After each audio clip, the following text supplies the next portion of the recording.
महाराष्ट्रामध्ये किंबहुना देशामध्ये दीर्घकाळ लढलेला खंडकरी शेतकरी लढा हा स्वातंत्र्यानंतर शेतकऱ्यांची काळी आई सरकारी साखळदंडातून मुक्त करण्यासाठी लढलेला सर्वसामान्य शेतकऱ्यांचा असामान्य लढा व त्याची पार्श्वभूमी पहिल्या भागामध्ये माननीय श्री लक्ष्मणराव नाईक निंबाळकर यांच्या रूपाने पाहावयास मिळाली।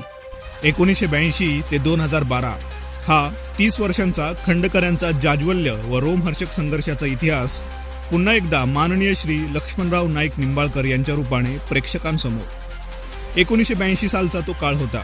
सरकारविरुद्ध निर्माण झालेली खंडकऱ्यांची लाट थांबवण्यासाठी काही अंशी जमीन खंडकऱ्यांना देऊन तत्कालीन सरकारने शेतकऱ्यांच्या तोंडाला पाने पुसली। मग उर्वरित जमिनीचं काय व ती जमीन सरकारी साखळदंडातून सोडवण्यासाठी पुन्हा नव्याने संघर्ष उभा करावा लागणार होता याची जाणीव महाराष्ट्रातील 6 जिल्हे व 13 मळ्यातील खंडकऱ्यांना झाली होती। 1952 ते 1982 या 30 वर्षाच्या संघर्षात तावून सुलाखून निघालेली पिढी स्वतःच्या कुटुंबातील नव्या ताकदीच्या नव्या दमाच्या पिढीला या वादळात उभे करणार होती। याचे मूर्तिमंत उदाहरण म्हणजे श्री लक्ष्मणराव होते। फलटण तालुक्यातील चळवळीने ते सत्यात उतरवले होते। फलटण तालुक्यातील क्रांतिसिंह नाना पाटील, दादा Nalawade, comrade Haribhau Nimbalkar, comrade Bajirao Jagtap, comrade Sulochana देवी, श्री बबनसाहेब नाईक निंबाळकर, सखाराम भोसले, दादासाहेब फडतरे यांनी हे संघर्षाचे आयुध तरुण पिढीकडे विचारपूर्वक सोपवले होते। या सर्व तालुक्यातील मंडळींनी अतिशय विश्वासाने ही जबाबदारी माननीय श्री लक्ष्मणराव नाईक निंबाळकर यांच्यावर सोपवली होती। नुकत्याच कॉलेज जीवनातून बाहेर पडलेल्या युवकाला दिलेलं हे कार्य विचार करायला लावणारं होतं। पण जबाबदारी न घेतील ते नाईक निंबाळकर कसले। अखेर वडिलांच्या व फलटण तालुक्यातील तमाम खंडकऱ्यांचे व शेतकऱ्यांचे अश्रू पुसण्यासाठी हा लढवय्या रणधुरंदर हजारो दंडबैठका मारलेला पोलादी देह झुंज देण्यासाठी सज्ज झाला होता। श्री लक्ष्मणराव नाईक निंबाळकरांना या काळ्या कुट्ट अंधारातून वाट काढायची होती। सुरुवात कुठून करायची याची खलबते हृदयात व मनात सुरू होती। याच दरम्यान 1983 साली महाराष्ट्राचे मुख्यमंत्री राहिलेले यशवंतराव चव्हाण हे फलटण तालुक्यातील घाडगेवाडी येथे तलावाच्या पाहणीसाठी आले असता फलटण काळज रोडवरील बडेखान या ठिकाणी थांबले होते। यावेळी त्यांच्यासोबत फलटण तालुक्याचे त्या काळातील आमदार चिमणराव कदम हे देखील उपस्थित होते। त्यावेळी खंडकऱ्यांच्या प्रश्नाकडे लक्ष वेधण्यासाठी सर्वप्रथम निवेदन देऊन आपल्या संघटनेच्या कार्याला त्यांनी सुरुवात केली। 1983 साली महाराष्ट्राचे मुख्यमंत्री श्री वसंतदादा पाटील झाले असताना श्री लक्ष्मणराव नाईक निंबाळकर यांनी श्री वसंतदादांना खंडकऱ्यांच्या प्रश्नाविषयी व मुख्यमंत्री झाल्याबद्दल अभिनंदनाचे पत्र पाठवून साखर पेरणी केली। परंतु हे सरकार दीर्घकाळ टिकले नाही। पुढे 1986 साली महाराष्ट्रात काँग्रेस सरकारमध्ये श्री शंकरराव चव्हाण महाराष्ट्राचे मुख्यमंत्री झाले। याच काळात फलटणचे आमदार श्री चिमणराव कदम यांनी अचानक खंडकरी प्रश्नावर तोडगा काढण्यासाठी मुख्यमंत्री दालनात मीटिंग बोलावली। यावेळी शंकरराव चव्हाण यांनी कायद्यात बदल करता येणार नाही असे सांगितले। पण श्रीमंत मालोजीराजांच्या मुशीत वाढलेले चिमणराव कदम हे कायद्यात पारंगत होते। वेळोवेळी डावललेला हा प्रश्न सोडवायचाच हा निश्चय करून गेलेले चिमणराव अखेर लालबुंद झाले व त्यांनी शंकरराव चव्हाण यांच्याकडे नजर रोखून पाहत ठणकावले, काय सांगता चव्हाण साहेब, कायद्याने जमीन मिळू शकत नाही।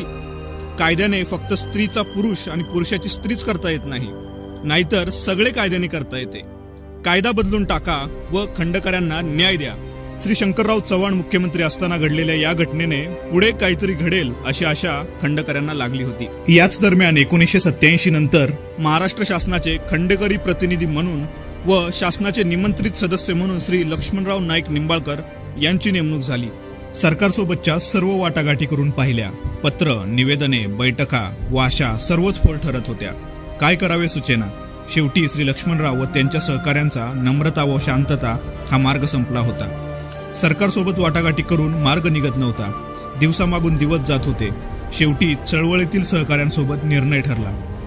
झोपलेल्या सरकारला व मस्तवाल महामंडळाला जागे करण्यासाठी सातारी बाणा दाखवावा लागेल व तो दिवस ठरला। 10 ऑगस्ट 1993 रोजी खामगाव हद्दीत बावनपूल परिसरात कॉर्पोरेशन क्षेत्रात साखरवाडी व परिसरातील खंडकऱ्यांसोबत बैलाचा नांगर घालून सत्याग्रह व प्रतिकात्मक कब्जा घेण्याचे ठरले व तो घेतला। ही बातमी वाऱ्यासारखी महाराष्ट्रातील 13 मळ्यांपर्यंत पोहोचली। यामुळे इतर मळ्यावर देखील अशा प्रकारचा प्रयत्न केला व सरकार जागे केले। याच काळात महाराष्ट्राचे मुख्यमंत्री शरदचंद्र पवार साहेब होते। या गोष्टीची गंभीरपणे त्यांनी दखल घेतली। 10 सप्टेंबर 1994 सायंकाळी 7:30 पवार साहेबांनी वर्षा बंगल्यावर महाराष्ट्रातील खंडेकऱ्यांची बैठक बोलवली व सिलिंग मर्यादेपर्यंत जमिनी देण्याचा निर्णय शरदचंद्र पवार साहेबांनी जाहीर केला. ही आनंदाची बातमी घेऊन खंडकरी गावी परत येताच फटाके फोडून गुलाल उधळण केली. पण पुढील 6 महिन्यातच विधानसभेच्या निवडणुका होऊन शिवसेना व भाजप युती शासन सत्तेवर आले. पवार साहेबांनी घेतलेला निर्णय व त्याची अंमलबजावणी हे सरकार पुढे करणार का याची चिंता महाराष्ट्रातील खंडकऱ्यांना लागली होती. याच काळात 1995 साली फलटण तालुक्याच्या राजकारणात सत्तांतर होऊन श्रीमंत रामराजे नाईक निंबाळकर हे फलटण विधानसभा मतदारसंघातून निवडून आले. युती शासन सत्तेत आल्यानंतर त्यांना सत्ता प्रस्थापित करण्यासाठी अपक्ष आमदारांचा पाठिंबा हवा होता. पण संघटनेचा हा प्रश्न अशा अपक्ष आमदारांच्या पाठिंब्यावर टिकलेल्या सरकारकडून सुटेल का अशी काळजी होती. फलटण तालुक्यातील खंडकऱ्यांना एकत्र बोलावून हा प्रश्न आपण श्रीमंत रामराजे नाईक निंबाळकर यांच्याकडे लोकप्रतिनिधी म्हणून सोपवावा असा ठराव करण्यात आला व ही गोष्ट श्री लक्ष्मणराव यांनी संघटनेचे अध्यक्ष कॉम्रेड माधवराव गायकवाड यांना सांगितली व श्रीमंत रामराजे यांनी भेटीसाठी दिवस दिला. दिनांक 8 मे 1995 रोजी पहाटे 6 वाजता श्रीमंत रामराजे नाईक निंबाळकर यांनी महाराष्ट्रातील खंडकऱ्यांना आमदार निवास मुंबई या ठिकाणी भेटीसाठी बोलवले व श्रीमंत रामराजे यांनी ताबडतोब मंत्रालयात 10 वाजता सुधीर जोशी यांच्या दालनात खंडकऱ्यांच्या प्रश्नावर मीटिंग बोलावली व त्यांना शरद पवारांनी घेतलेला निर्णय तुम्हाला मान्य आहे का असे विचारले. जोशी साहेबांनी होकारार्थी मान हलवली. पण श्रीमंत रामराजे यांनी नुसती मान हलवू नका, तोंडाने हो म्हणा असे सांगितले. त्यावेळी या मीटिंगसाठी श्रीमंत रामराजे, विजयसिंह मोहिते पाटील, कॉम्रेड माधवराव गायकवाड, श्री लक्ष्मणराव नाईक निंबाळकर व सर्व प्रमुख खंडकरी उपस्थित होते. 31 जुलै 1995 साली महाराष्ट्राचे राज्यपाल साखरवाडी या ठिकाणी येणार होते. यावेळी श्री लक्ष्मणराव नाईक निंबाळकर यांनी कलेक्टरशी पत्रव्यवहार करून भेटीची परवानगी मागितली. यावेळी तालुक्यातील सर्व खंडकऱ्यांच्या वतीने जमीन मागणी, अर्ज, निवेदने देण्यात आली. श्रीमंत रामराजे यांच्याशी अनेक वेळा या प्रश्नावर चर्चा करून श्रीमंत रामराजे नाईक निंबाळकर यांच्या राजकीय ताकदीचा व कायद्याच्या अभ्यासाचा उपयोग हा प्रश्न सोडवण्यासाठी करण्याचा मनोमन निर्णय श्री लक्ष्मणराव यांनी केला होता.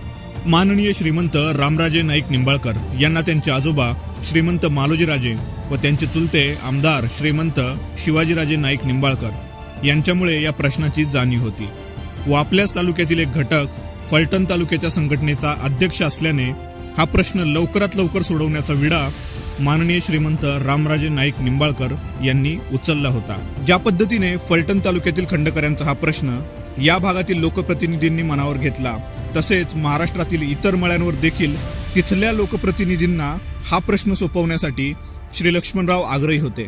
याच काळात 21 डिसेंबर 1995 रोजी कॉम्रेड माधवराव गायकवाड यांच्या अध्यक्षतेखाली श्रीरामपूर येथे महाराष्ट्रातील खंडकरी शेतकऱ्यांची राज्यव्यापी परिषद बोलावली. त्या ठिकाणी संघटनेची पुढची दिशा ठरवायची होती. या परिषदेत फलटण तालुक्याचे अध्यक्ष या नात्याने माननीय श्री लक्ष्मणराव नाईक निंबाळकर यांना भाषण करण्याची संधी दिली. त्यांनी आपल्या अभिभाषणात गेले 40 वर्ष हा प्रश्न कसा भिजत पडला असून कुठेतरी निर्णायक भूमिका व आरपारची लढाई केल्याशिवाय हा प्रश्न सुटणार नाही. माझा लहान मुलगा या आंदोलनासाठी व परिषदेला येण्यासाठी रडत होता. हे शल्य माझ्या मनाला लागले आहे. आपल्या अजून किती पिढ्या यात खर्ची घालायच्या यासाठी इथे उपस्थित असलेले जनता पक्षाचे प्रदेशाध्यक्ष सूर्यबान वहाडणे पाटील व कॉम्रेड माधवराव गायकवाड यांनी मंत्रालयावर महाराष्ट्रातील हजारो खंडकऱ्यांसहित आमरण उपोषणाला बसावे हा ठराव मांडताच आगासे सभागृह खंडकऱ्यांनी डोक्यावर घेतले. हजारो खंडकऱ्यांनी फेटे व टोप्या उडवून या निर्णयाचे स्वागत केले व 5 जानेवारी 1996 रोजी सकाळी 10 वाजता मंत्रालयावर उपोषणाला बसण्याचा निर्णय झाला. हा ऐतिहासिक क्षण सरकारला जागे करण्यासाठी निर्णायक ठरला. या निर्णयाने संघटनेला धार आली. महाराष्ट्राच्या कानाकोपऱ्यातून 13 मळ्यातील खंडकरी मंत्रालयावर आला होता. जमीन आमच्या हक्काची, नाही सरकारच्या बापाची. खंडकरी एकजुटीचा विजय असो. कोण म्हणतंय देत नाही, घेतल्याशिवाय राहत नाही. अशा गगनभेदी गर्जनांनी अवघे मंत्रालय खंडकऱ्यांनी दणाणून सोडले. युती सरकारच्या काळात सिलिंग मर्यादेपर्यंत पाट पाण्याच्या हक्कासहित आमच्या जमिनी आम्हाला मिळाल्याच पाहिजेत या मागणीने जोर धरला. 4/7/1997 रोजी पुणे येथे शेती महामंडळाच्या ऑफिसवर मोर्चा काढायचे ठरवले. पुन्हा महाराष्ट्रातून हजारो खंडकरी पुण्याच्या महामंडळाच्या ऑफिसवर धडकले. कॉम्रेड माधवराव गायकवाड यांनी आपले निवेदन महामंडळाच्या एमडीला देण्याचे ठरवले, पण एमडी निवेदन घेण्यासाठी तयार नव्हते. श्री लक्ष्मणराव नाईक निंबाळकर यांनी महामंडळाच्या एमडींना आम्ही जमिनी दिल्या म्हणून महामंडळ झाले व तुम्ही आमच्यामुळे खुर्चीत बसला आहात. निवेदन स्वीकारण्यासाठी खाली या, अन्यथा होणाऱ्या नुकसानीस तुम्ही जबाबदार असाल, असे खडेबोल सुनावल्यानंतर MD निवेदन स्वीकारण्यासाठी खाली आले. 15/4/1998 पुन्हा राज्यव्यापी मोर्चा विधान भवनावर नेण्यात आला व सरकारला जागे करण्यासाठी लोकशाहीतल्या प्रत्येक आयुधाचा वापर करण्यात आला व त्या ठिकाणी पुन्हा उपोषण करण्यात आले. जवळजवळ 1982 ते 2000 या काळात 4 वेळा संघटनेने मोर्चा व उपोषण केले. यात फलटण तालुक्यातील अनेक खंडकऱ्यांनी हिरिरीने भाग घेतला होता. 1999 साली महाराष्ट्रात पुन्हा विधानसभेच्या निवडणुका पार पडल्या. 18 ऑक्टोबर 1999 श्री विलासराव देशमुख यांनी मुख्यमंत्री पदाची शपथ घेतली व काँग्रेस राष्ट्रवादी सरकार सत्तेत आलं. युतीच्या काळात झालेल्या संघर्षाची दखल घेत काँग्रेस सरकारने या प्रश्नावर तोडगा काढण्यासाठी श्रीमंत रामराजे समिती गठीत केली. श्रीमंत रामराजे नाईक निंबाळकर यांनी खंडकरी शेतकरी व कामगार यांना न्याय देणारा रामराजे समितीचा अहवाल 14 जून 2002 साली शासनाला सादर केला व तो शासनाने मान्य केला. श्रीमंत रामराजे यांच्या रूपाने खंडकऱ्यांच्या संघर्षाला आशेचा किरण मिळाला होता. हे त्रिवार सत्य होते. याच अहवालाने महाराष्ट्रातील 1962 पासून सुरू झालेल्या संघर्षाला यश प्राप्त झाले होते. म्हणूनच श्री लक्ष्मणराव यांनी श्रीमंत रामराजे साहेबांच्या लक्ष्मी विलास या बंगल्यावर राजेसाहेबांना व श्रीमंत संजीवराजे यांना खंडकऱ्यांच्या उपस्थितीत त्यांचा पेढा भरवून सत्कार केला. या संपूर्ण प्रक्रियेत जमीन खंडकऱ्यांना मिळण्यासाठी एकच मोठी अडचण होती, ती म्हणजे ज्या काळात खंडकऱ्यांची जमीन शासनाकडे वर्ग होऊन तिला 1961च्या कायद्याप्रमाणे सीलिंग लागले होते, ते 2/10/1975च्या नवीन सुधारित सीलिंग कायद्याप्रमाणे शेतकऱ्यांना ती जमीन मिळणे गरजेचे होते. या संपूर्ण कायदेशीर प्रश्नाकडे श्रीमंत रामराजे नाईक निंबाळकर, श्री बाळासाहेब विखे पाटील यांनी लक्ष घालून कायद्यात दुरुस्ती करण्याचे सुचवले. पण कायद्यात दुरुस्ती करण्यासाठी राष्ट्रपतीची परवानगी आवश्यक असते. 8 जून 2002 रोजी राष्ट्रपती KR नारायणन यांनी दुरुस्तीसाठी अनुकूलता दर्शवली व डॉक्टर APJ अब्दुल कलाम यांच्या काळात ही परवानगी मिळाली. दिल्लीमध्ये महाराष्ट्राचे लोकसभेत प्रतिनिधित्व करणाऱ्या बाळासाहेब विखे पाटील यांच्या कार्याला यश प्राप्त होऊन जमिनी मिळण्याचा मार्ग खऱ्या अर्थाने मोकळा झाला होता. दिनांक 6 फेब्रुवारी 2003 रोजी संघटनेचे अध्यक्ष कॉम्रेड माधवराव गायकवाड यांचा वाढदिवस होणार होता.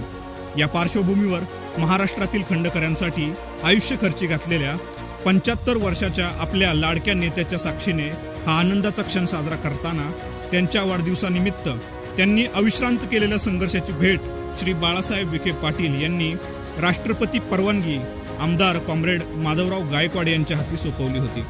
हाच तो सुवर्ण क्षण बाळासाहेब विखे पाटील, श्रीमंत रामराजे नाईक निंबाळकर, मुख्यमंत्री विलासराव देशमुख यांच्यासारख्या नेत्यांमुळे आला होता. हा क्षण महाराष्ट्रातील खंडकरी कधीही विसरू शकणार नाहीत. दिनांक 23/9/2005 रोजी औरंगाबाद खंडपीठाने न्यायमूर्ती वासंती नाईक व देशपांडे कोर्ट यांनी खंडकरी शेतकऱ्यांना जमीन वाटपाचा निर्णय दिला. या संपूर्ण न्यायालयीन प्रक्रियेमध्ये बॅरिस्टर राजा रघुवंशी, कुलकर्णी व खर्डे इत्यादी वकिलांनी शेतकऱ्यांच्या वतीने बाजू मांडली व काम पाहिले.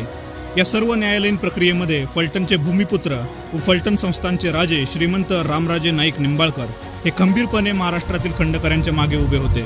हे संपूर्ण महाराष्ट्राला व खंडकऱ्यांना माहिती होते. याच वेळी जमीन मागणी फॉर्म भरण्यासाठी साखरवाडी येथे मार्गदर्शनपर मीटिंग बोलावून त्या संदर्भात श्री लक्ष्मणराव नाईक निंबाळकर यांनी मार्गदर्शन केले.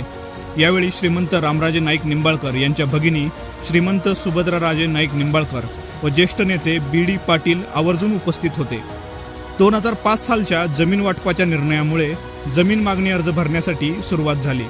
यावेळी श्रीमंत संजीवराजे नाईक निंबाळकर यांच्या उपस्थितीत श्रीमंत मालोजीराजे नाईक निंबाळकर यांच्या फलटण येथील पुतळ्याला अभिवादन करून तहसील ऑफिसमध्ये फलटण तालुक्यातील खंडकऱ्यांच्या उपस्थितीत फॉर्म भरण्याची प्रक्रिया सुरू झाली.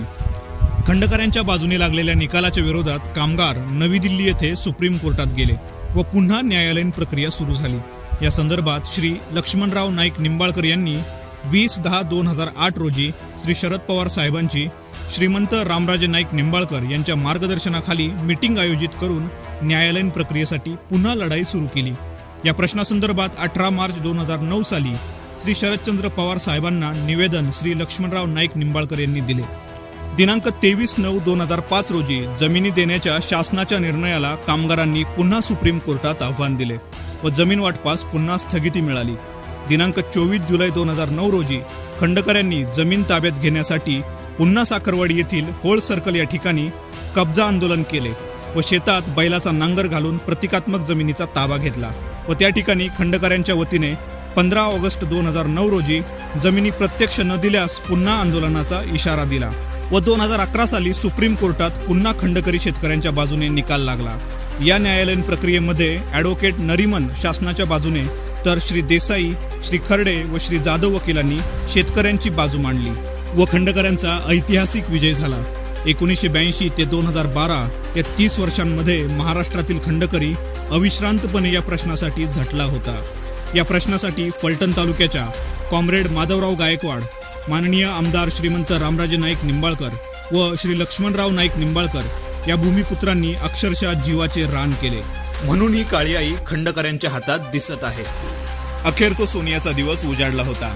2012 साली महाराष्ट्राचे मुख्यमंत्री म्हणून राहिलेल्या श्री पृथ्वीराज चव्हाण सरकारने दिनांक 18/11/2012 साली फलटण तालुक्यातील तडवळे या गावी शासकीय जमीन वाटपाचा कार्यक्रम घेण्यात आला।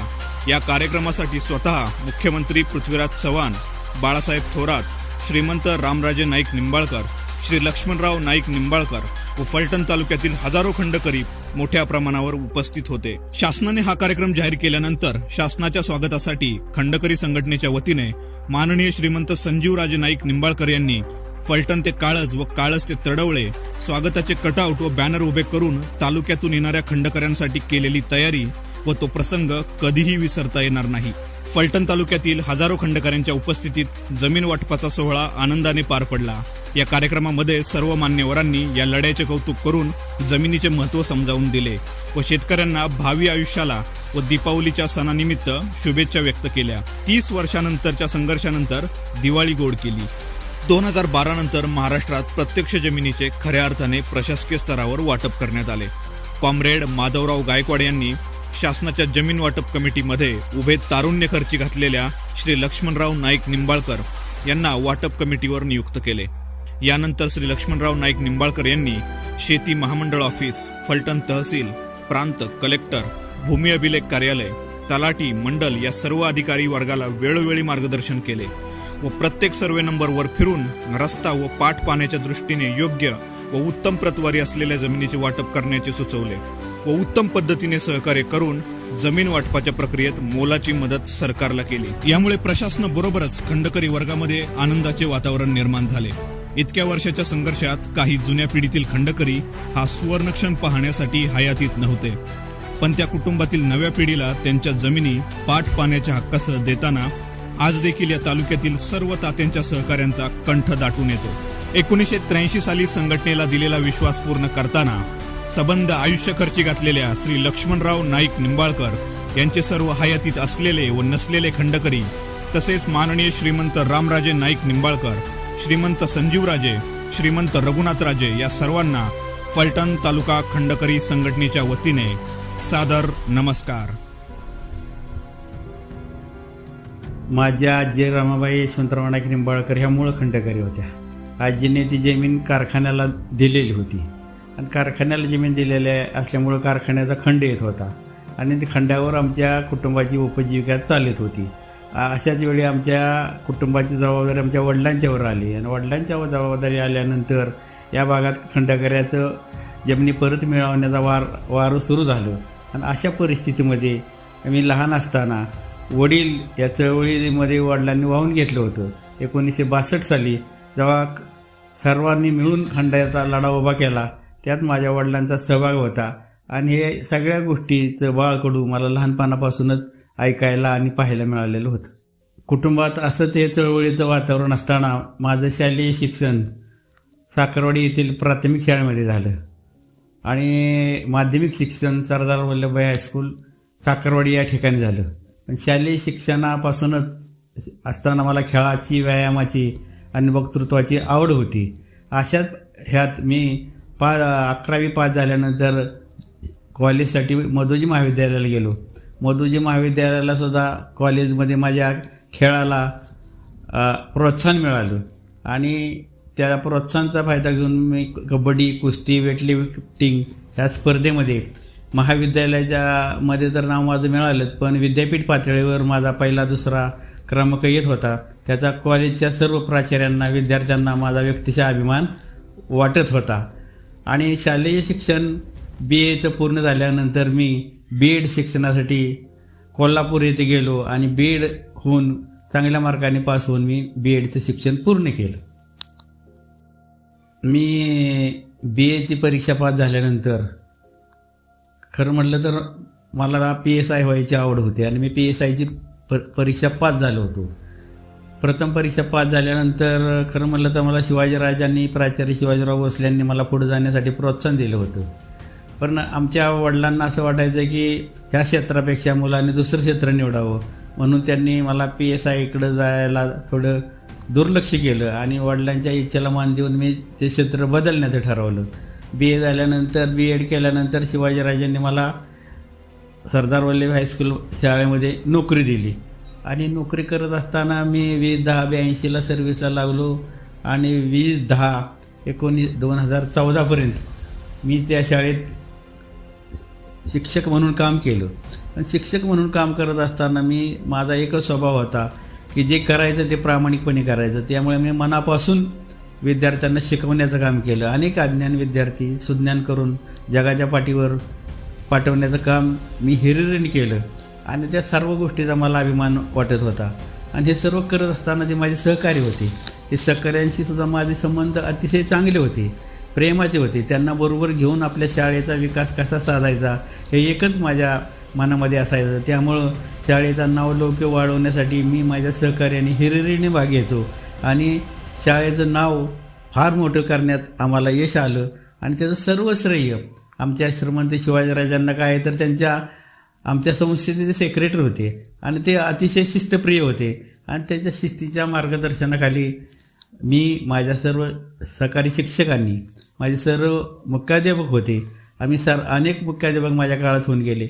या सर्वांनी ही संस्था वाढवण्यासाठी आटोकाट प्रयत्न केले आणि या साऱ्या गोष्टीचा अनेक विद्यार्थी शिकून बाहेर पडले याचा मला अतिशय अभिमान वाटतो. अनेक नामांकित वकील झाले, कोणी खेळाडू झाले, कोणी डॉक्टर झाले, कोणी वकील झाले, असे अनेक विद्यार्थी माझे झाले याचा मला सार्थ अभिमान आहे. माझे शालेय शिक्षण पूर्ण झाल्यानंतर असेच एके दिवशी फलटण तालुका खंडकरी शेतकऱ्यांची मीटिंग साखरवाडी येथे आयोजित केली होती आणि त्यासाठी फलटणचे नगराध्यक्ष भोसले बापू आले होते. आणि मीटिंगला आमच्या वडिलांना नेण्यासाठी भोसले बापू पिंपळवाडी येथे माझ्या घरी आले. त्यावेळी मी घरीच होतो आणि वडिलांना त्यांनी येताना सांगितले की तुम्ही तर याच, पण येताना ह्या मुलालाही बरोबर घेऊन या. मग मी वडिलांच्या बरोबर मीटिंगला गेलो.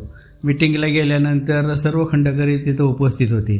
त्यांनी या जमिनी परत मिळवण्यासंदर्भात चर्चा चालू होती आणि त्यातून सर्वांच्या मते एकच गोष्ट सर्वांच्या निदर्शनाला आली की आपले जे जुने खंडकरी नेते होते ते वयोवृद्ध झाले होते. मग आता नवीन कोणाच्या तरी हातात या संघटनेची दोर आपण सोपवली पाहिजे तर आपल्याला हा लढा पुढे नेटाने नेता येईल. अशा वेळी सर्वांनी विचार करून माझ्या नावावर सर्वांनी एकमत झालं आणि त्यावेळेचे सभापती विष्णुवंत गाडे, फलटणचे नगराध्यक्ष भोसले बापू आणि या परिसरातील जे ज्येष्ठ खंडकरी होते त्या सर्व खंडकऱ्यांनी ही जबाबदारी माझ्यावर सोपवली. तालुक्यातील खंडकऱ्यांनी ज्या वेळेला माझ्यावर संघटनेची जबाबदारी दिली त्यानंतर मी सर्वांच्या सहकार्याने यशवंतरावजी चव्हाणांना, चिमणरावजी कदम आणि विष्णुवंत गाडे यांना बरोबर घेऊन निवेदन दिलं आणि चव्हाणसाहेबांना निवेदन दिल्यानंतर वसंतदादा पाटलांना, मुख्यमंत्री असताना वसंतदादा पाटलांना सुद्धा मी लेखी निवेदन दिलं आणि त्यांचं मुख्यमंत्री झाले म्हणून अभिनंदन केलं आणि खंडकऱ्याच्या लढ्यात आपण सहकार्य करावं अशी त्यांना विनंती केली. त्यांच्यानंतर बाबासाहेब भोसले झाले, बाबासाहेब भोसलेंना बी मी निवेदन दिलं. त्यानंतर मुख्यमंत्री शंकरराव चव्हाण होते. शंकरराव चव्हाणांना सुद्धा चिमणराव कदमांच्या माध्यमातून आम्ही बैठक आयोजित केली आणि बैठक आयोजित करून सर्व खंडकरी शेतकऱ्यांच्या वतीनं चिमणरावजी कदम यांनी शंकरराव चव्हाणांना कायद्यात दुरुस्त करून ह्या शेतकऱ्यांच्या जमिनी त्यांना परत करा असं सूचित केलं. त्यानंतर आंदोलनं केले, मोर्चे, सत्याग्रह, अनेक आयुधांचा वापर केला. 4 वेळा मंत्रालयावर मोर्चे, उपोषणाला गेलो. आमचे नेते कॉम्रेड माधवराव गायकवाड हे आमच्या राज्याचे अध्यक्ष होते आणि त्यांच्या मार्गदर्शनाखाली हा लढा आम्ही वेगाने चालवला होता. त्यानंतर शेती महामंडळाच्या कार्यालयावर मोर्चे नेले, शेती महामंडळाच्या साखरवाडी कार्यालयावर मोर्चे नेले अर्ज, विनंत्या, सत्याग्रह जे ज्या मार्गाचा अवलंब करता येईल त्या मार्गाचा अवलंब केला आणि अवलंब केल्यानंतर शासनाला जाग आली आणि त्याचा परिणाम असा झाला की पवारसाहेब 95 साली मुख्यमंत्री असताना 1994-95ला ते मुख्यमंत्री असताना त्यांनी खंडकऱ्यांना वर्षा बंगल्यावर बोलवलं आणि त्या ठिकाणी शेतकऱ्यांना शिलिंग मर्यादेपर्यंत त्यांच्या जमिनी त्यांना परत देण्याचा निर्णय घोषित केला. सन 1994-95ला जे पवार साहेब सरकारने जो निर्णय घेतला होता तो निर्णय खरं म्हटलं तर 83पासून खंडकरी शेतकऱ्यांचे नेते माधवराव गायकवाड यांच्या नेतृत्वाखाली आम्ही सर्व 13 माळ्यावरील खंडकरी शेतकऱ्याने लढा, आंदोलन, मोर्चे इत्यादी मार्गाचा अवलंब केला होता आणि सरकारला सोळो की पोळो करून ठेवलं होतं आणि त्याचं खरं म्हणलं तर श्रेय पवारसाहेबांच्या त्या निर्णयाच्या रूपानं आम्हाला मिळालं आणि आमच्या लढ्याला खऱ्या अर्थानं त्यावेळेला यश आल्याचं समाधान आम्हाला त्यावेळेला मिळालं. आणि पवारसाहेबांचं सरकार गेल्यानंतर नवीन सरकार आलं आणि नवीन सरकार आल्यानंतर फलटणचे श्रीमंत रामराजे 95 साली आमदार झाले आणि आमदार झाल्यानंतर आता हा प्रश्न कुणाकडे सोडवायचा हा प्रश्न महाराष्ट्रातील खंडकरी यांच्या पुढे निर्माण झाला होता. मग सर्वांनी मिळून ही जबाबदारी श्रीमंत रामराजे साहेबांच्याकडं दिली. 8 मे 1995 साली आम्ही सर्व खंडकरी फलटण तालुक्यातले रामराजे साहेबांच्या मनोरमा या निवासस्थानी गेलो आणि महाराज साहेबांना ही सगळी कल्पना दिली आणि त्याच वेळी महाराज साहेबांनी या सगळ्या गोष्टीला तालुक्यातल्या अनेक प्रश्नाबरोबर हा बी प्रश्न महत्त्वाचा आहे आणि हा प्रश्न सोडवण्यासाठी मी प्राधान्य देईल असं आम्हाला सांगितलं. त्यानंतर 10 वाजता बरोबर त्याच दिवशी मंत्रालयामध्ये सुधीर जोशी यांची मीटिंग आयोजित केली होती. ते महसूल मंत्री होते आणि त्यावेळेला महाराजांच्या बरोबर आपले मोहिते पाटील स्वतः उपस्थित होते. खंडकऱ्यांचे प्रतिनिधी महाराष्ट्रातून आले होते आणि त्यावेळेला सुधीर जोशींनी महाराज साहेबांनी आणि मोहिते पाटलांनी विचारलं की पवारसाहेबांनी घेतलेला निर्णय तुमच्या सरकारला मान्य आहे का. तर सुधीर जोशी नुसतेच मुंडकं हलवत होते पण ह्या दोघांनी सांगितलं की तसं करू नका, तुमचं म्हणणं काय आहे ते तुम्ही तोंडाने कथन करा, हा निर्णय तुम्हाला मान्य आहे का. असं म्हटल्यानंतर त्यांनी सांगितलं की बाबा आम्हाला हा निर्णय मान्य आहे आणि हा निर्णय मान्य झाल्यानंतर हा लढा सुरू झाला आणि लढा सुरू झाल्यानंतर या सगळ्या गोष्टीला अशी परिस्थिती निर्माण झाली की सरकारवर जमीन देण्याची जबाबदारी नैतिकता वाढली आणि नैतिक जबाबदारी वाढल्यानंतर ही जबाबदारी कुणावर टाकायची हा प्रश्न शासनासमोर निर्माण झाला. त्यावेळेला जे महसूल मंत्री होते, मुख्यमंत्री होते, त्यांनी ही जबाबदारी हा प्रश्न रामराजेंच्या मतदारसंघातला आणि त्यांच्या लगतच्या मतदारसंघातला असल्यामुळं त्यांनी रामराजे साहेबांच्यावरती जबाबदारी टाकली आणि जबाबदारी टाकल्यानंतर सर्वांनी मिळून रामराजे समिती गठीत केली आणि रामराजे समिती गठीत केल्यानंतर श्रीमंत रामराजे नाईक निंबाळकर यांनी 13 माळ्यावर जाऊन या प्रश्नाचा अभ्यास केला आणि कामगाराला आणि शेतकऱ्याला पूरक आणि हिताचा असा रामराजे समितीचा अहवाल सादर केला. त्यानंतर रामराजे समितीचा अहवाल विधिमंडळात सर्वानुमते सहमत करण्यात आला.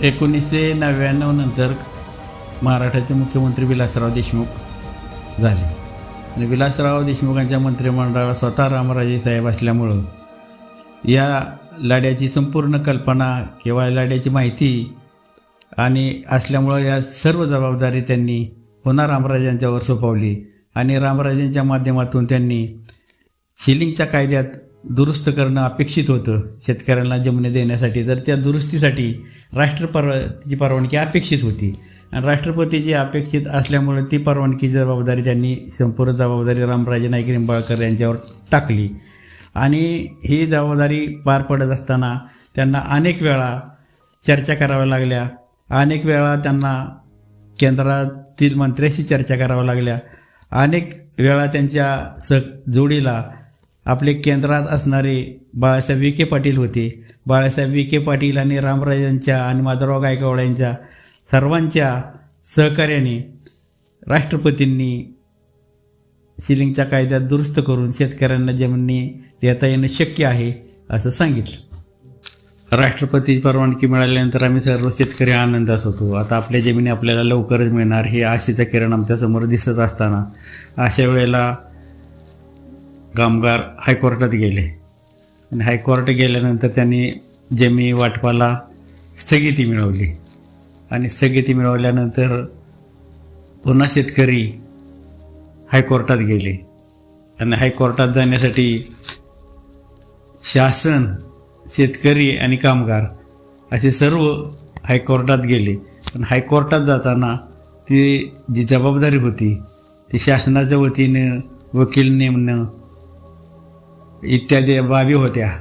या शासनाच्या वतीने रामराजे साहेबांच्याकडे ती जबाबदारी आली होती आणि त्यांना हर्षवर्धन पाटील, विखे पाटील आणि मोहिते पाटील हे सर्व 13 माळे जे आमदार होते त्यांचं सगळ्यांचं सहकार्य होतं आणि यांच्या सहकार्यातनं वकिलाची नेमणूक झाल्यानंतर हायकोर्टाचा निकाल शेतकऱ्यांच्या बाजूने लागला आणि शेतकऱ्यांच्या बाजूने लागल्यानंतर पुन्हा शेतकऱ्यांना जमिनी द्यायचा मार्ग खुला झाला.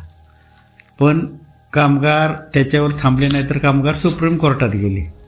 आता सुप्रीम कोर्टातली सुद्धा मोठी जबाबदारी परत शासनावर येऊन पडली आणि मग शासनाने त्यासाठी बाळासाहेब विखे पाटील, रामराजे, त्यावेळेचे मुख्यमंत्री सर्वांनी मिळून, पृथ्वीराज चव्हाण होते त्यावेळेला मुख्यमंत्री, त्या सर्वांनी मिळून चांगला वकील देऊन हा प्रश्न निर्णायक अवस्थेत आणून शेतकऱ्यांना जमिनी दिल्याशिवाय आपण थांबायचं नाही असा त्यांनी निर्णय केला आणि सुप्रीम कोर्टाचे वकील त्यांनी दिले. सुप्रीम कोर्टात दिल्यानंतर सुप्रीम कोर्टाचा सुद्धा निकाल शेतकऱ्यांच्या बाजूने लागला. 2011ला लागला आणि शेतकऱ्यांना जमिनी मिळण्याचा मार्ग मोकळा झाला. 1962 पासून तो खंडकऱ्यांचा लढा सुरू झाला. त्या लढ्याचं फलित म्हणून 1972 साली महाराष्ट्रातील सर्व खंडकरी शेतकऱ्यांचं मिळून गेलेलं 85,000 एकर क्षेत्र होतं. त्यापैकी 1972 साली 15,276 एकर क्षेत्र शेतकऱ्यांना परत मिळालं आणि राहिलेल्या क्षेत्रासाठी पुन्हा शेतकऱ्यांनी लढा सुरू केला आणि 82 साली सुरू झालेला हा लढा 2012 सालापर्यंत लढला गेला आणि त्या लढ्याचं फलित म्हणून महाराष्ट्रातील खंडकरी शेतकऱ्यांना 26,020 एवढं क्षेत्र पुन्हा परत मिळालं. हे आता महाराष्ट्राच्या बद्दल झालं. पण आपल्या तालुक्याबद्दल बोलायचं झालं तर फलटण तालुक्यातील खंडकरी शेतकऱ्यांना 1972 साली 2300 एकर क्षेत्र मिळालं आणि 1972 साली 2300 एकर क्षेत्र मिळाल्यानंतर पुन्हा लढा सुरू झाला आणि तो लढा 2012 सालीपर्यंत चालू होता. 2012 साली फलटण तालुक्यातील खंडकरी शेतकऱ्यांना 3,721 एकर क्षेत्र पुन्हा परत मिळालं. फलटण तालुक्यातील बागायती भागातल्या या 18 गावातल्या खंडकरी शेतकऱ्यांचा हा लढा होता आणि त्यांना एकूण 5,321 एकर क्षेत्र आज तागायत पूर्णतः त्यांच्या ताब्यात मिळालेलं आहे. खरं म्हटलं तर देशाच्या स्वातंत्र्यानंतर खंडकऱ्यांचा हा लढलेला लढा हा अभूतपूर्व होता. गेले 70 वर्ष हा लढा चालू होता. त्या लढ्याचं श्रेय खरं म्हटलं तर त्या खंडकऱ्यांना दिलं जातं कारण त्यांनी 70 वर्ष हा लढा लढवला होता. 2012 सालापर्यंत शेतकऱ्यांना बहुतांशी जमिनी मिळाल्या होत्या आणि सर्व शेतकरी आनंदित होते. पण शेतकऱ्यांचा एक छोटासा भाग 1 एकराच्या आतलं क्षेत्र असणारे काही शेतकरी शिल्लक राहिले होते आणि काही तांत्रिक अडचणीमुळं 2012 साली त्यांना जमिनी देता आल्या नव्हत्या. ती तांत्रिक अडचण पूर्ण करण्यासाठी परत शेतकरी एकत्र झाले. एकत्र होऊन त्यांनी शासनाकडे मागण्या केल्या आणि त्या शेतकऱ्यांच्या पाठीमागं रामराजे, आपले आमदार दीपक चव्हाण यांनी सातत्याने शेतकऱ्यांच्या मागे उभं राहून शासन दरबारी आपली बाजू मांडली आणि त्याचं फलित म्हणजे 2024 साली फलटण तालुक्यातील 129 खंडकरी शेतकऱ्यांना त्यांचं राहिलेलं उर्वरित क्षेत्र 1 एकराच्या आतलं परत मिळवायला यश आलं. हा खंडकऱ्यांचा लढा बघायला गेलं तर गेले 72 वर्ष हा लढा सुरू आहे. देशाच्या किंबहुना महाराष्ट्राच्या इतिहासात हा लढा अग्रक्रमाने याची नोंद घ्यावी असा हा लढा आहे आणि या लढ्यात शेतकऱ्यांना आपल्या जमिनी मिळवण्यासाठी केलेले प्रयत्न त्यांनी केलेला त्याग हा अवर्णनीय आहे.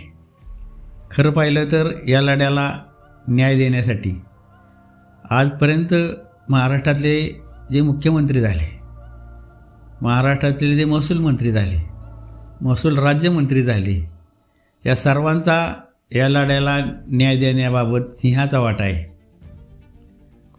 तसं बघायला गेलं तर हा फलटण तालुक्यातला लढा प्रामुख्याने जो लढला गेला त्या लढ्याचे साक्षीदार आमच्या फलटण तालुक्यातील लोकप्रतिनिधी श्रीमंत मालोजीराजे नाईक निंबाळकर, श्रीमंत शिवाजीराजे नाईक निंबाळकर, डॉक्टर कृष्णचंद्र भोईटे, चिमणराव कदम, हरिभाऊ निंबाळकर हे खरं म्हणलं तर आज हयात नाहीत, पण त्यांनी हे लढ्याला फार मोठं सहकार्य केलं होतं आणि शासन दरबारी शेतकऱ्यांच्या पाठीशी उभे राहिले होते.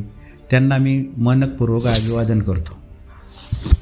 तसेच नंतरचे जे लोकप्रतिनिधी झाले ते प्रामुख्याने फलटण तालुक्याचे लोकप्रिय आमदार श्रीमंत रामराजेसाहेब नाईक निंबाळकर, या रामराजे नाईक निंबाळकरांच्यामुळं आणि रामराजे समितीमुळं खरं म्हणलं तर महाराष्ट्रातल्या या हजारो खंडेकरी शेतकऱ्यांना आपली काळी आई परत मिळवून द्यायचं खरं श्रेय रामराजे साहेबांना आहे.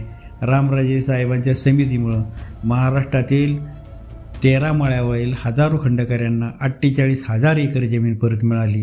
याचं श्रेय खरं म्हटलं तर रामराजे साहेबांना आहे. आणि त्यामुळं रामराजे साहेबांचे आभार मानल तेवढं थोडे आहेत, पण त्यांना साथ देणारे आणि आम्हाला मदत करणारे संजीवराजे नाईक निंबाळकर यांचे आभार मानणं अत्यंत गरजेचं आहे. आमच्या लढ्याला ज्या ज्या वेळेला गरज पडेल त्या वेळेला त्यांनी आम्हाला साथ दिली. त्याबरोबर रघुनाथराजेंनी साथ दिली, आमदार दीपकराव चव्हाणांनी साथ दिली आणि फलटण तालुक्यातील या 18 गावामध्ये जे खंडकरी शेतकरी आहेत त्या सर्व खंडकरी शेतकऱ्यांनी या लढ्याला दिलेले योगदान याचं मूल्यमापनसुद्धा करता येत नाहीत. त्यातले काही हयात आहेत किंवा काही हयात नाहीत. हयात असणारे आणि हयात नसणारे तसेच या भागातील अनेक हितचिंतक आहेत, ज्ञात असतील अज्ञात असतील हे हितचिंतक आहेत. ह्या फलटण तालुक्यातील अनेक पत्रकार आहेत की त्यांनी आपल्या वर्तमानपत्राच्या माध्यमातून सुद्धा या लढ्याला न्याय देण्याचं काम केलं. खरं म्हटलं तर आभार मानल तेवढं थोडं आहे, पण या सर्वांचे मी मनापासून आभार मानतो. खरं म्हटलं तर या लढ्याचे नेते सूत्रधार कॉम्रेड माधवराव गायकवाड यांचे आभार मानल तेवढं थोडंच आहे. ह्या लढ्याची मुहूर्तमेढ त्यांनी रोवली आणि आयुष्याच्या शेवटच्या क्षणापर्यंत शेतकऱ्याला जमिनी दिल्याशिवाय मी माझा प्राण सोडणार नाही अशी त्यांनी भीष्म प्रतिज्ञा केली होती. अशा ह्या महामानवाला मी मनापासून अभिवादन करतो. आज ते हयात नाहीत, पण त्यांच्या पश्चात ज्या शेतकऱ्यांना जमिनी मिळाल्या ते शेतकरी माधवराव गायकवाडांना कधीही विसरणार नाहीत.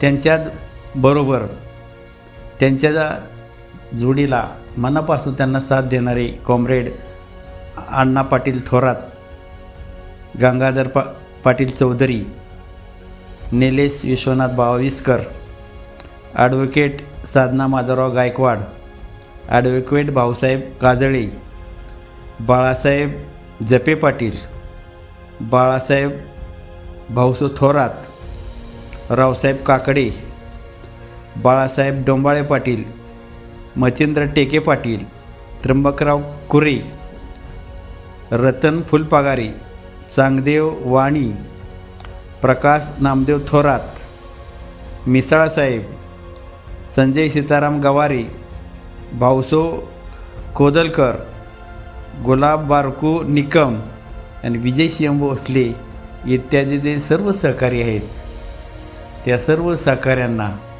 मी त्यांनी केलेल्या सहकार्याबद्दल विनम्र अभिवादन करतो आणि महाराष्ट्रातील हजारो खंडकरी शेतकऱ्यांच्या वतीने मी त्यांना धन्यवाद देतो. खरं म्हणलं तर ज्या वेळेला शासन न्याय देतं, शासनाने न्याय दिल्यानंतर प्रत्यक्ष जमिनीचा ताबा देण्याचं काम महसूल अधिकाऱ्याकडे येतं आणि महसूल अधिकाऱ्यांच्या जोडीला शेती महामंडळाचे सुद्धा अधिकारी असतात. त्यात प्रामुख्याने आमच्या गावचे तलाठी, सर्कल, मामलेदार, प्रांत, कलेक्टर यांच्यापासून ती सारी यंत्रणा असते. फार महसूल आयुक्तापर्यंत यंत्रणा असते.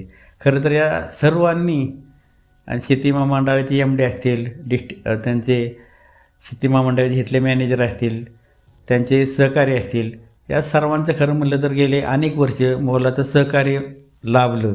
आणि मोलाचं सहकार्य लाभल्यामुळंच आपल्याला या जमिनी आपल्याला व्यवस्थित घेता आल्या आणि शेतकऱ्यांना आपल्या जमिनीची 7-12 होस्तोपर्यंत ती सर्व जबाबदारी खरं तर म्हणजे प्रशासनाची असते. त्या प्रशासनाचे जेवढे आभार मानता येईल तेवढे आभार मानणं अत्यंत गरजेचं आहे. आणि त्यात फलटण तालुक्या किंवा सातारा जिल्ह्यातील जे महसूल अधिकारी असतील, कलेक्टर, प्रांत, मामलेदार, खरं म्हटलं तर ते ह्या 13 माळ्यात सर्वात आघाडीवर आहेत की त्यांनी सर्वप्रथम या जमिनीचं वाटप व्यवस्थितपणे केलं. त्याबद्दल मी त्यांचा आभारी आहे. नमस्कार, माझं नाव जगन्नाथ दत्तात्रय धुमाळ, गाव साखरवाडी, 7 सर्कल.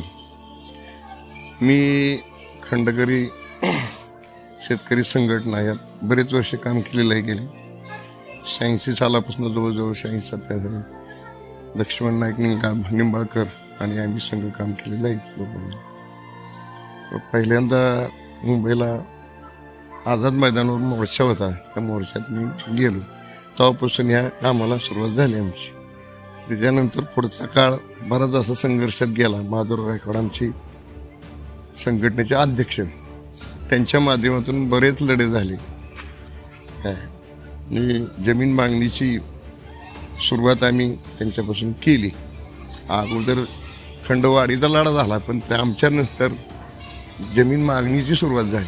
जमीन मागणी सुरुवात झाल्यानंतर मग कोर्ट मॅटर झाली, परत आणखीन संघर्ष झाले बरेच. त्यात बाळासाहेब विखे पाटलांसारख्यांनी फार मोठी मदत केली. बरेच कायद्यात रूपांतर करायला त्यांनी केंद्रातून मदत केली. त्याच्यानंतर भाजपचं त्या आघाडीचं सरकार आलं. आघाडी सरकारमध्ये पवारसाहेबांनी निर्णय घेतला की 18 एकरापर्यंत साधारण शेतकऱ्याला सिलिंग मर्यादेपर्यंत जमीन द्यायचा निर्णय घेतला. सरकार त्याच्यावर आचारसंहिता लागली, त्यांचं सरकार पडलं. परत युतीचं सरकार आलं. युतीच्या सरकारने तत्वता तो निर्णय मान्य केला. मान्य केल्यानंतर त्याच्यावर परत त्यांनी बऱ्याच त्याच्या मंजुऱ्या घेण्याकरता केंद्राकडे पाठवलं. त्याच्यानंतर त्यांनी त्याच्यात अहवाल सादर केले. त्या अहवालात त्यांनी एक अशी अटक घातली की ती कुणालाच जमीन मिळू नये. 35,000ची अट त्यांनी घातली उत्पन्न. जर 35,000 उत्पन्न असेल त्याला जमीन मिळणार नाही असं. मग आता 100 रुपये रोजानं काम करणार असेल तर तो सुद्धा त्यात बसू शकत नव्हता. अशा पद्धतीने ते कामकाजांचं झालं. त्याच्यानंतर त्यांचं सरकार गेलं. त्यांचं सरकार गेल्यानंतर परत राष्ट्रवादीचं सरकार आलं. राष्ट्रवादी सरकारमध्ये अशोक चव्हाण, त्यांच्यानंतर मग त्यांनी ते काम रामराजे साहेब त्यांच्या ताब्यात ती समितीला दिलं. मग त्यांची समिती नेमली गेली. अब्दुल कलाम साहेब आले ते, त्यांनी ते मान्य करून ते फाईलला हे दिलं. आणि त्याच्यावर रामराजे समितीत जे काम केलं रामराजेंनी, त्या सगळ्यात मोलाचं काम आहे. आभार. नमस्कार, मी हरिभाऊ परबती रुपनवर, गाव जिंती. मी गेले 42 वर्षे आमचे मित्र लक्ष्मण नाईक निंबाळकर यांच्याबरोबर खंडकरी शेतकरी संघटनेत काम करत आहे. आणि त्यांच्या प्रयत्नाने आणि श्रीमंत रामराजे नाईक निंबाळकर, आमदार दीपक चव्हाण यांच्या सहकार्याने हा खंडकरी शेतकऱ्याचा प्रश्न सुटला आणि आम्हाला जमीन मिळाल्या. आमच्या जीवनात परिवर्तन झालं.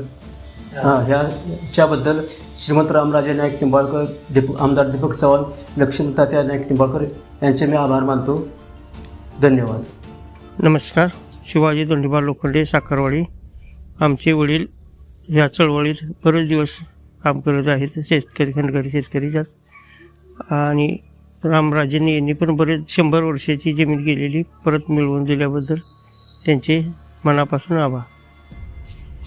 मी किसन दादासू झेंडे, राहणार खामगाव, तालुका फलटण, जिल्हा सातारा. मी खंडकऱ्याविषयी जे आमच्या जमिनी ज्या 100 वर्षापूर्वी गेल्या त्या मिळवण्याकरता आमच्या कमिटीतले माधवराव गायकवाड, रामराजे नाईक लिंबाळकर, संजीवराजे नाईक लिंबाळकर, आमदार दीपक चव्हाण, रघुनाथराजे, आमचे लिंबाळकर तात्या यांनी आम्ही सगळ्यांनी मिळून भरपूर प्रयत्न केले आणि रामराजांनी ह्या आमचा लढा देण्यासाठी भरपूर त्यांनी प्रयत्न केले. आमच्या केसेस चालू होत्या. आता आमचे सर्व निकाल आमच्या बाजून झाले. आमच्या बाजूने निकाल होताना रामराजांनी आम्हाला वकील ही सर्व म्हणजे प्रक्रिया पूर्ण करण्याकरता भरपूर साथ दिली. जमीन आम्हाला मिळली आणि आम्हाला रामराजांनी भरपूर साथ दिल्याबद्दल त्यांचे मी मनपूर्वक आभार मानतो.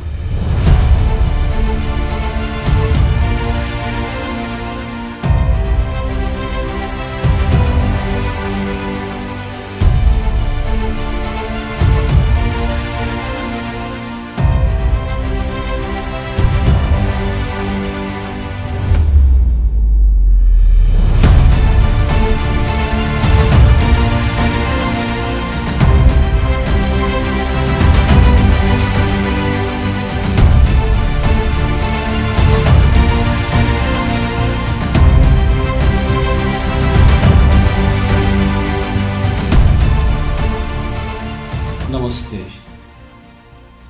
आज या ठिकाणी मी आलेलो आहो एक फलटण तालुक्यातील खंडकरी या नात्याने. मी आमची जमीन सांगवी या गावी आहे.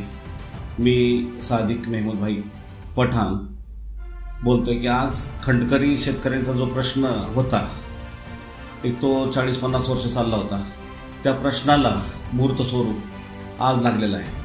या खंडकऱ्यांच्या प्रश्नासाठी सोडवणूक करण्यासाठी आतोनात प्रयत्न केले ते आमचे खंडकरी शेतकरी संघटनेचे अध्यक्ष माननीय लक्ष्मणराव नाईक निंबाळकर तात्या यांचा प्रयत्न 50 वर्ष ह्या संघटनेत त्यांनी सक्रिय काम असं केलं आणि महाराजसाहेबांची त्यांना एक चांगली साथ लाभली. महाराजसाहेबांच्या साथीमुळं लक्ष्मणराव तात्या त्यांच्या सानिध्यात चालले आणि महाराजसाहेब सभापती असताना महाराजसाहेबांची एक शिफारस एक कमिटी स्थापन झाली. त्या कमिटीच्या माध्यमातून महाराजसाहेबांनी या शेतकरी संघटनेत या शेतकऱ्यांचा प्रश्न सोडवलेला आहे.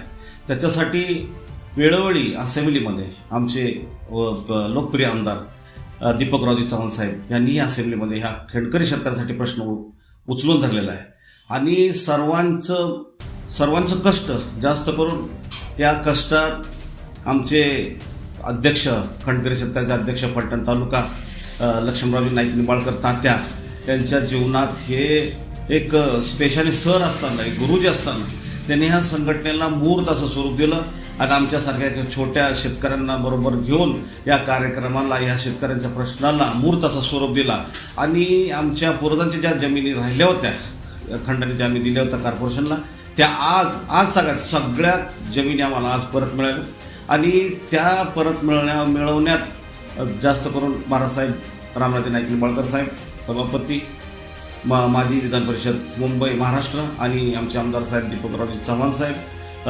अध्यक्ष शेतकरी संघटनेचे लोकप्रिय अध्यक्ष आमचे लक्ष्मणरावजी नाईक निंबाळकर साहेब यांच्या मार्गदर्शनातून आम्ही एक छोटंसं त्यांना एक साथ दिली पण त्यांनी निस्वार्थ असं कामकाज केलेलं आहे आणि आज त्या खऱ्या अर्थाने त्यांनी आम्हाला आज सर्व जमिनी आम्हाला आज सुटल्यात आणि आज जो आनंद आहे आमचा आनंद एवढा मोठा आनंद आहे. आज आम्ही एक ह्या आनंदात ह्या शब्द वापरू शकत नाही. हा सुवर्ण अक्षरात लिहिणारा हा क्षण आहे ज्या आम्हाला जमीन इतक्या वर्षानंतर 100 वर्षानंतर आज आमच्या जमिनी आम्हाला सर्व अशा आम्हाला जमिनी सुटल्यात. त्याचा एक चांगला मोठा आनंद आमच्या खंडकरी शेतकऱ्यांमध्ये आहे.